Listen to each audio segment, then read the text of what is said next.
we are helping them with OTC settlement as well as arbitrage between different regions that we are present, and they have been having a hard time. Hey folks, Flo here with Blockchain North. This is the VirgoCX opening night for Futurist 2023. I'm here with Sayan. Why don't you introduce yourself with your who, what, and why in 30 seconds or less? Yeah, hi, I'm Sayan. I'm the co-founder of ByteX as well as the chief operating officer. We are a CDeFi platform. That means centralized, decentralized platform based out of 30 countries, Europe, Asia, and India. Licensed in Canada, even in Lithuania for retail users, providing OTC settlement in US, as well as now we are expanding into LATAM and Africa as well. I think that was 30 seconds. Well done. So ByteX is a kind of a unique exchange, as you said, centralized, decentralized. You're also non-custodial. Can you speak a little bit about that? And how do you aim to achieve what you're trying to achieve? Yeah, so last year during the crypto fall as well as the winter, right, when it was on the onset of Terra Luna fall as well as Celsius meltdown and FTX fall as well. So we thought like the main crux of the problem was the financial engineering aspect, where commingling of funds and the exchange assets were kind of interjected with each other, and I call it financial engineering because you have no management basically, right? And that's what led to financial meltdown and the crypto space. You saw BTC tanking over 30-40%, and that's what we thought is, why not build a platform? Like we had a platform on a OTC level.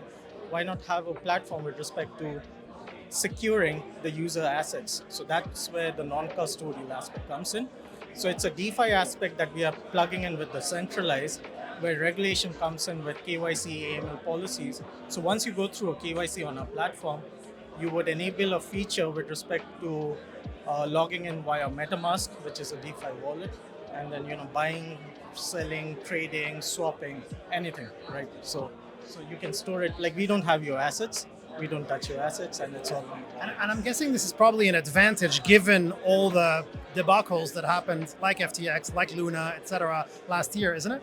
Yeah, so we have seen a spike of retail users, right? It gives them a comfort level with respect to using our platform, but also it gives on the institution level.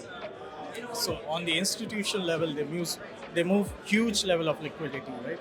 If you look into hedge funds, investment dealers, as well as gold traders, diamond merchants, they like to have the store in their own wallet. The exchange is just providing them the liquidity and then executing the trade, and then they have it on their own mini wallet. So it has given a sense of reliability in this market, as well as we have seen a good spike in interest in people. But, Do you feel like we've reached a tipping point with all the announcements of the BlackRocks and Fidelity and Klaus Schwab's launching or applying for ETFs, and in general, in terms of the narrative around crypto? I feel it'll pave the path for mass adoption on an institutional level, because with respect to BlackRock, if you look into the history, they were the one who helped US government when 2008 recession happened, right? With Lehman Brothers, all the banking fall. They also helped Barclays with respect to on the UK side when they were having a financial meltdown. Barclays is huge. Yeah, Barclays is huge, right? So when you have to look into the timing when BlackRock comes in is when SEC and Coinbase is at a loggerhead, right? And that's where BlackRock steps in and gives a reassurance where the custody is backed by Coinbase, saying we're here to make business happen, as well as make those funds like ETFs, right, with respect to Bitcoin, available to institution. And what it'll happen is it'll take in money from the money market, like M2 market, on the TradeFi side of things, like Wall Street and all, and it will just diversify investment portfolio, right? So it's a win-win situation for hedge funds, investment bankers, and it'll just set onset of more adoption, right, globally. So Bitcoin is getting an ETF. Maybe in 2 years or 1 year's time, Ethereum will come in and there'll be more, right?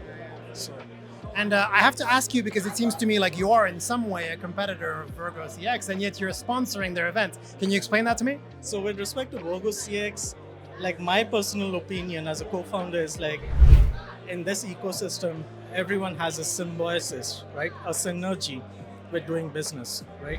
In this business, there's no competition because you can use each other's liquidity pool. You can use it to trade. You can have different revenue pools, as well as with VirgoCX, we are helping them with OTC settlement as well as arbitrage between different regions that we are present, and they have been having hard time. Like So your partners. in a way, yes, we help them trade, and then yeah, Do you have a final message in 10 seconds or less to wrap up this interview? yeah, just happy trading, and let's look at the future. It's bright. It holds. Yeah. Thank you very much.